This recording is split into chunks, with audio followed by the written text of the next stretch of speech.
Je n'oublierai jamais ce regard dans ses yeux verts quand elle m'a dit, ce samedi soir au Thermal Palace, « Thomas, si quelque chose m'arrive, cherche dans ma chambre le carnet rouge. Tu comprendras tout. » 24 heures plus tard, Claire Dumont avait disparu sans laisser de traces. Et moi, son masseur personnel depuis 3 ans, je me retrouvais au cœur d'un mystère qui allait révéler les secrets les plus sombres de l'élite française. Cette nuit de février 2024, sous la verrière scintillante du spa le plus exclusif des Alpes, je venais de terminer ma dernière séance avec l'héritière des parfums Dumont. Son corps tremblait encore des tensions accumulées, mais ce n'était pas à cause de mes mains expertes, c'était la peur pure qui l'habitait, une terreur que même ces millions ne pouvaient apaiser. Le Thermal Palace, perché à 1800 mètres d'altitude à Courchevel, n'accueille que 40 invités triés sur le volet. Industriels, politiques, célébrités, tous unis par leur fortune colossale et leurs secrets inavouables.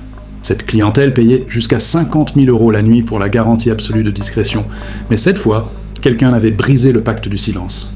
Quand j'ai découvert sa suite vide le dimanche matin, sa robe Hermès à 15 000 € gisant froissée sur le marbre italien, son téléphone encore chaud près d'un verre de Dom Pérignon à peine entamé, j'ai su que Claire n'était pas partie de son plein gré. Les caméras s'arrêtèrent brutalement à minuit précise, comme si quelqu'un maîtrisait parfaitement le système de sécurité. Aujourd'hui, 6 mois après cette nuit fatale, je brise enfin mon silence pour révéler la vérité sur ce qui s'est réellement passé derrière cette verrière maudite, car certains secrets sont trop lourds à porter seuls. Mon nom est Thomas Mercier, et pendant 8 ans, j'ai été le confesseur silencieux de l'élite française. Masseur kinésithérapeute diplômé, j'ai consacré ma carrière au corps meurtri par le poids du pouvoir, aux épaules alourdies par les responsabilités et aux consciences torturées par la culpabilité. Dans l'intimité feutrée des cabines de massage, les masques tombent, les langues se délient et les secrets les plus enfouis remontent à la surface. Claire Dumont était différente des autres. Héritière d'un empire de parfumerie fondé par son arrière-grand-père en 1892, elle dirigeait depuis 5 ans les parfums Dumont, une maison évaluée à 2,3 milliards d'euros. Mais derrière cette façade de réussite impeccable se cachait une femme de 31 ans, rongée par l'angoisse, prisonnière d'un monde où chaque sourire cache un poignard et chaque alliance dissimule une trahison. Nos séances hebdomadaires étaient devenues bien plus que des rendez-vous professionnels. Claire me faisait confiance comme elle n'avait jamais fait confiance à personne, me révélant progressivement les fissures béantes de son existence dorée. Elle me parlait de ses peurs, de ses doutes, des menaces voilées qu'elle recevait, des regards assassins lors des conseils d'administration, des lettres anonymes glissées sous sa porte. Ce week-end de février au Thermal Palace devait être son refuge, son sanctuaire loin des pressions parisiennes. Elle avait réservé la suite présidentielle sous un faux nom, pensant échapper à ceux qui la traquaient. Mais il l'avait suivie jusque dans ce cocon de luxe, transformant son paradis alpin en piège mortel. Le vendredi 16 février 2024, quand Claire est arrivée au Thermal Palace, elle n'était déjà plus la même femme que j'avais vue la semaine précédente dans son bureau de l'avenue Montaigne. Habituellement rayonnante malgré ses tourments intérieurs, elle affichait cette fois un teint livide, des cernes profonds sous ses yeux émeraudes, et ses mains tremblaient imperceptiblement quand elle signait le registre de l'hôtel sous le nom de Margot Blanc. La réceptionniste, habituée aux excentricités de sa clientèle fortunée, n'a pas sourcillé quand Claire a demandé que personne ne soit informé de sa présence, pas même les autres invités. Elle a exigé que ses repas soient servis uniquement dans sa suite, et que seul le personnel de confiance, dont moi-même, puisse accéder à son étage. Cette paranoïa n'était pas nouvelle chez elle, mais jamais elle n'avait poussé les précautions à ce point. Notre première séance s'est déroulée le samedi matin dans le spa privatisé spécialement pour elle. Sous la verrière majestueuse qui offrait une vue imprenable sur les sommets enneigés, ses muscles étaient tendus comme des cordes de violon. Elle sursautait au moindre bruit, scrutait chaque ombre qui passait derrière les vitres, et ses pupilles dilatées trahissaient un stress intense, peut-être amplifié par des substances que je préférais ne pas identifier. « Thomas, ils savent que je suis là », m'a-t-elle murmuré pendant que je massais ses épaules contractées. J'ai vu une voiture noire me suivre depuis Genève, et quand je suis arrivé ici, j'ai reconnu la silhouette de Julien Moreau près de la réception. Julien Moreau, son ancien associé dans un projet immobilier à Monaco, celui-là même qu'elle avait évincé après avoir découvert ses liens avec des oligarques russes sous sanction. Cette révélation m'a glacé le sang. Moreau était connu pour ses méthodes peu orthodoxes en affaires, et les rumeurs sur ses connexions avec des réseaux douteux n'étaient plus à démontrer. Sa présence au Thermal Palace, dans ce sanctuaire de l'élite où chaque rencontre est calculée, ne pouvait être le fruit du hasard. Claire avait raison d'être terrifiée. Le samedi après-midi, pendant notre deuxième séance, elle m'a confié avoir reçu 3 appels anonymes sur son téléphone personnel, celui dont le numéro n'était connu que par une dizaine de proches. Une voix déformée lui répétait inlassablement « Rends ce qui ne t'appartient pas, ou assume les conséquences ». Elle n'arrivait plus à dormir, ne mangeait plus, et vivait dans l'attente permanente d'une catastrophe. Ce soir-là, vers 22h30, je l'ai croisée dans le couloir principal de l'hôtel. Elle portait une robe de cocktail Valentino rouge sang qui mettait en valeur sa silhouette élancée, mais son visage était un masque de marbre. Elle m'a glissé discrètement une clé USB en murmurant « Cache ça, Thomas, si jamais… » Sa phrase est restée en suspens quand elle a aperçu une femme blonde, élégante, qui l'observait depuis le bar panoramique. « Merde, elle aussi !» a soufflé Claire en blêmissant davantage. La femme blonde, que j'identifierai plus tard comme étant Nathalie Rousseau, ex-épouse du ministre des Finances et connue pour ses réseaux d'influence tentaculaires, s'approchait de nous avec un sourire carnassier. Claire a serré ma main de toutes ses forces avant de murmurer ces mots prophétiques qui me hantent encore. « Si quelque chose m'arrive, cherche dans ma chambre le carnet rouge. Tu comprendras tout. » Le carnet rouge que j'ai découvert dans le coffre-fort de Claire après sa disparition contenait bien plus que ses pensées intimes. C'était un véritable arsenal de preuves compromettantes sur les personnalités les plus influentes de France. Page après page, j'y découvrais un réseau de corruption, de chantage et de trafic d'influence d'une ampleur sidérante, orchestré depuis des années par ceux-là même qui fréquentaient les salons dorés de Paris. La première révélation concernait son père, Henri Dumont, décédé officiellement d'une crise cardiaque 3 ans plus tôt. Claire avait des doutes sur les circonstances de sa mort depuis qu'elle avait découvert, dans ses affaires personnelles, des documents prouvant qu'il blanchissait de l'argent sale à travers des acquisitions d'art contemporain, des toiles achetées à prix d'or à des artistes complaisants, revendues ensuite avec des plus-values astronomiques à des collectionneurs fictifs basés dans des paradis fiscaux. Mais le plus choquant était sa liaison secrète avec le député européen Marc Delacroix, marié et père de 3 enfants, qui utilisait son influence pour faire voter des amendements favorables aux entreprises de Claire en échange de ses faveurs. Leur rendez-vous clandestin dans un appartement discret du 7e arrondissement était minutieusement documenté, dates, heures, témoins, et même quelques photos compromettantes que Claire gardait comme assurance vie. Le carnet révélait également l'existence d'un cercle privé appelé Le Cristal, composé d'une vingtaine de personnalités issues de la finance, de la politique et du divertissement. Ils se réunissaient mensuellement dans des propriétés isolées pour des soirées mêlant négociations d'affaires et plaisirs interdits. Claire y décrivait des scènes troublantes. Mariage d'intérêt arrangé pour dissimuler des orientations sexuelles, jeunes femmes mises à disposition contre des contrats juteux, et même des enregistrements compromettants utilisés pour faire pression sur des magistrats récalcitrants. Julien Moreau occupait une place centrale dans ce réseau. Non seulement il organisait ses soirées, mais il en tirait un pouvoir considérable en collectant les secrets de chacun. Claire avait été sa maîtresse pendant 6 mois en 2022, période durant laquelle elle avait eu accès à des informations qu'elle n'aurait jamais dû connaître.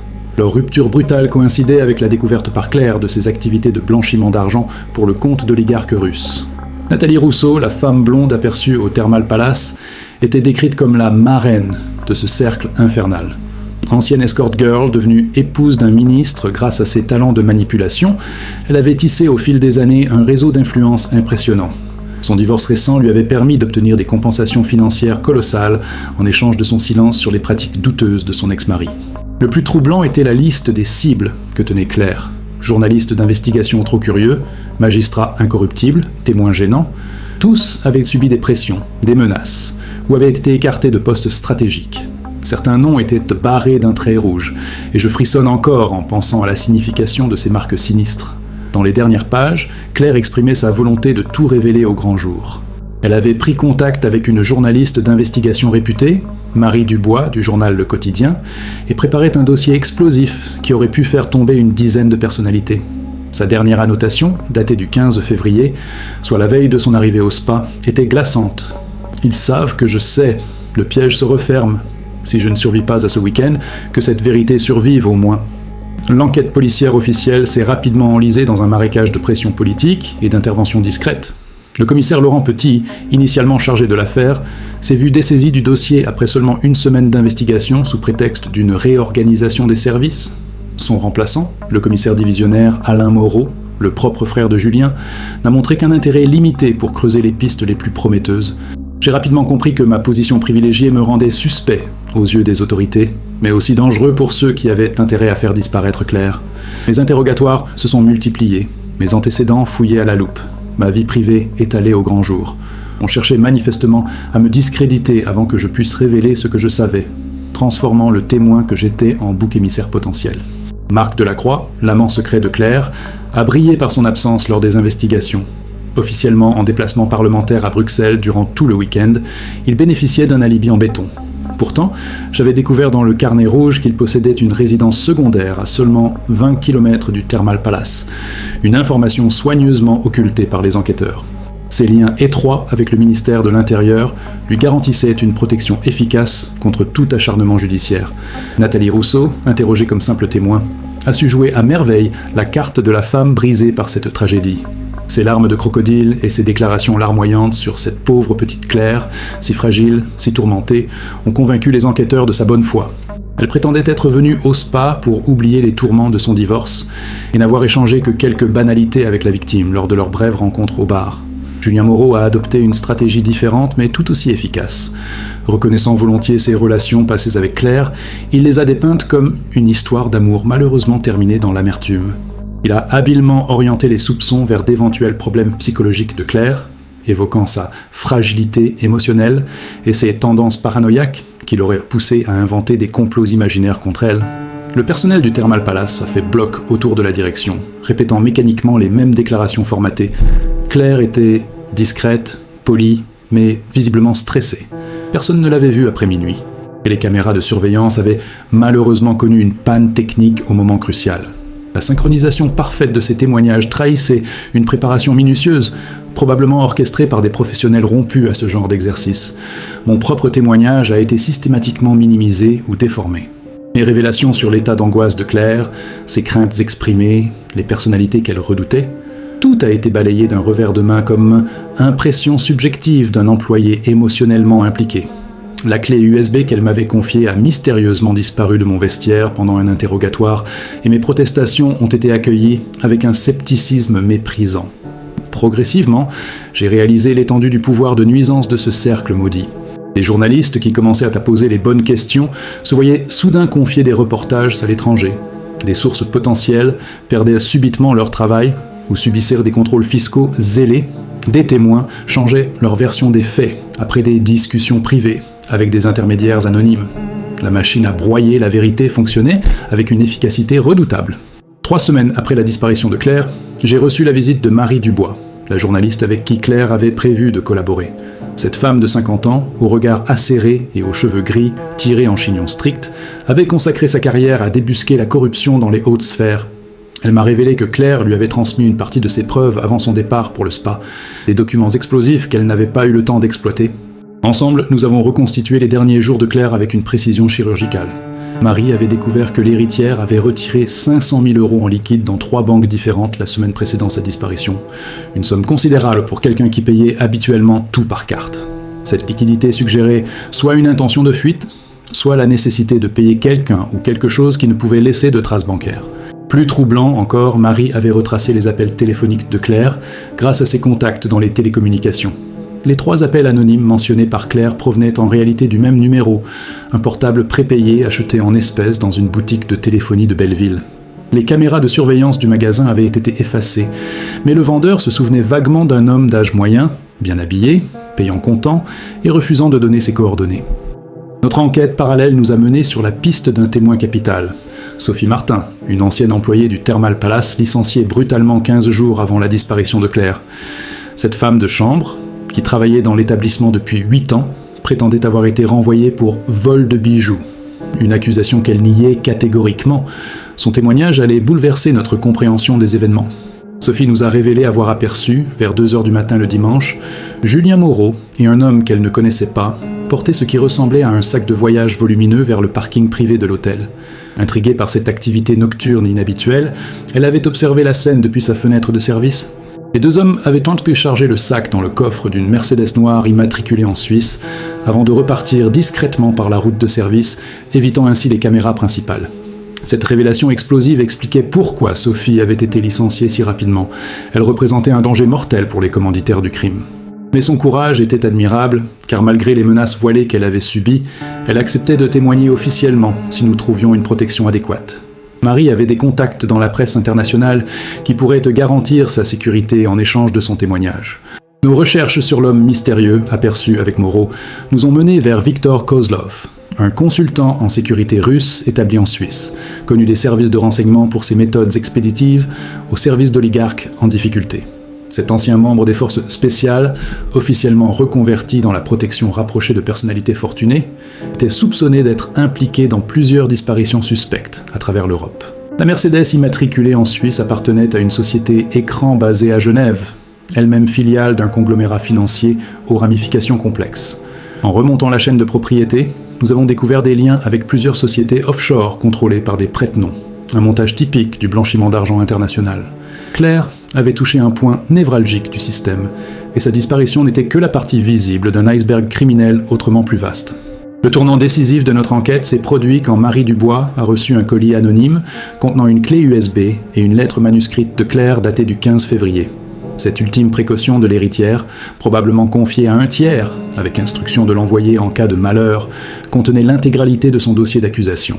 Photos, enregistrements audio, relevés bancaires, témoignages, tout y était méticuleusement documenté et organisé. L'enregistrement le plus accablant datait du 10 février, 6 jours avant sa disparition. Claire avait piégé Julien Moreau lors d'un dîner privé, le poussant à avouer ses activités de blanchiment pour le compte d'oligarques russes.